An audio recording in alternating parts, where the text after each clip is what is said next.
মুই এককালে 100% শিওর মোর কোরবানি এককালে আল্লাহর দরবারে এবার পৌঁছেই গেছে। এবার কোরবানি মোর কবুল হয়ে গেছে। আর কইবেন কেমনে কবুল হইছে? দাঁড়ান দাঁড়ান কইতে আছি। এবার যে কোরবানিটা দিছি মুই, কোরবানির গরুটা একদম বংশীয় গরু। এককালে বংশ বিস্তার বাঁচছে, এককাল বংশীয় গরু, গরুটা কিনে কোরবানি দিছি। কোরবানি কবুল না হয়ে যাবে কমবে।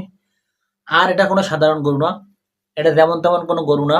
গরুটা যেমন উচ্চ শিক্ষিত, তেমন বিসিএস ক্যাডার, তারপরে বড় বড় বিশ্ববিদ্যালয় থেকে বড় বড় ডিগ্রি অর্জন করা একটা গরু কোরবানি দিছি।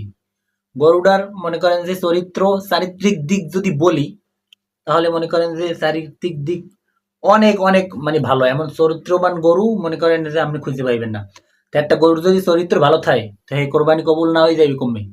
কন আপনি কন। আর এই গরুর বংশ মানে উচ্চ লেভেলের বংশ।